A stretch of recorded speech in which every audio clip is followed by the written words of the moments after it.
सोचिए, एक बच्चा जो रात दिन एक करके पढ़ता है, जब वो काबिल बनता है तो समाज उसे ताना मारता है, यह तो आरक्षण से आया है। क्या इस बच्चे के आत्मसम्मान के साथ खिलवाड़ नहीं है?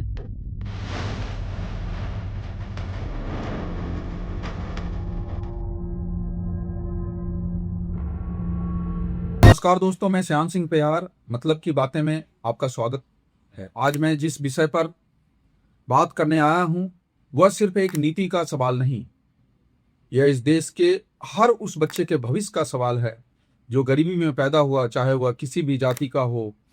मैं बात कर रहा हूं आरक्षण और क्षमता निर्माण के बीच की अंतर का। जब हमारे संविधान निर्माताओं ने आरक्षण की व्यवस्था बनाई थी तो उनका मकसद साफ था।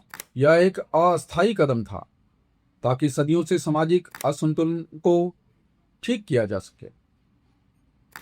लेकिन आज 7 दशक से ज्यादा बीत चुके हैं और हम अभी भी वही पुराना रास्ता पकड़े बैठे हैं। सवाल यह है, क्या हम सिर्फ नौकरी में सीट देकर किसी का भविष्य बदल सकते हैं, या हमें उसकी जड़ तक जाना होगा, उसकी शिक्षा, उसकी योग्यता, उसके आत्मविश्वास तक। मेरा मानना है नौकरी में आरक्षण देना एक अस्थायी राहत है, लेकिन क्षमता निर्माण एक अस्थायी समाधान है।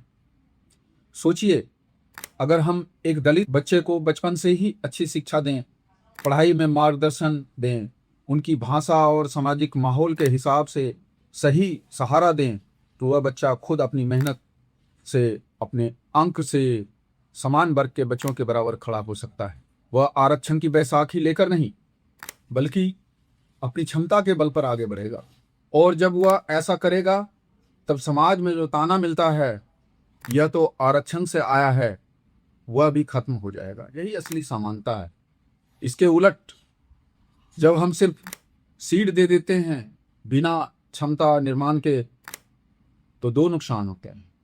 पहला, जिस व्यक्ति को सीट मिली उसके पास वह बुनियादी तैयारी नहीं होती है जो उसके काम के लिए जरूरी है। दूसरा, जो मेहनत से अपने दम पर उतने ही या उससे ज्यादा अंक लाता है, उसका हक छिन जाता है।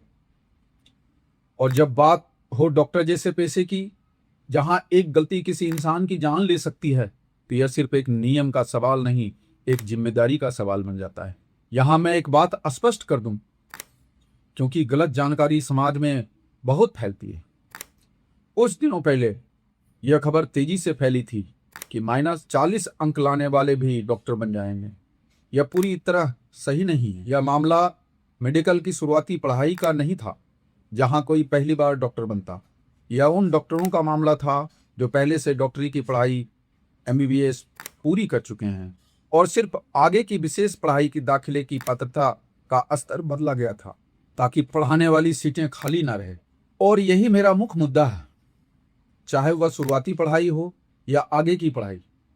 जब हम बार बार कट ऑफ को सिर्फ वर्ग के आधार पर नीचे करते जाते हैं, तब हम असली सवाल से भाग रहे होते हैं। हम उन विद्यार्थियों को सक्षम और स्पर्धी बनाने में क्यों निवेश नहीं कर रहे हैं? मेरा सवाल, जब हमारा आधार ही कमजोर है, तब क्या हम सिर्फ आरक्षण की नीति बदलकर सब ठीक कर देंगे? नहीं, हमें 2 काम करना है, 2 काम साथ में करने हैं। पहला, परीक्षा तंत्र को पूरी तरह से पारदर्शी और सुरक्षित बनाना होगा, चाहे वह किसी भी वर्ग के लिए हो।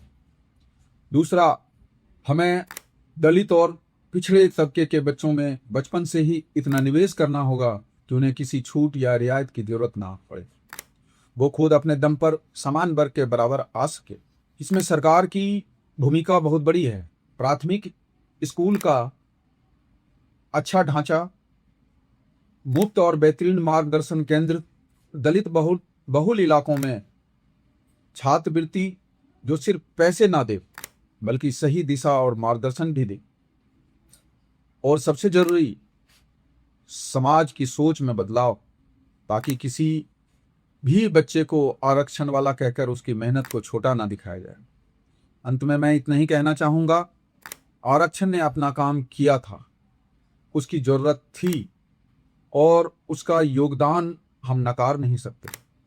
लेकिन अब समय आ गया है कि हम सीटें देने से आगे बढ़कर क्षमता बनाने की तरफ जाएं, क्योंकि जब एक दलित बच्चा अपनी खुद की मेहनत से अपने अंक से डॉक्टर बनता है तब वह सिर्फ एक डॉक्टर नहीं बनता, वह एक मिसाल बनता है। और यही मिसाल हमारे देश के असली समानता की तरफ ले जाएगी। दोस्तों, अगर आपको यह मेरा सुझाव और यह सोच अच्छी लगी हो तो इस बात को सरकार और निर्माताओं तक पहुंचाना हमारी और आपकी जिम्मेदारी है। इस वीडियो को जितना हो सके शेयर कीजिए ताकि यह आवाज़ देश के कोने कोने तक पहुंचे। और आपकी इस विषय पर क्या राय है, अपना सुझाव कमेंट बॉक्स में जरूर लिखकर बताएं। धन्यवाद। जय हिंद।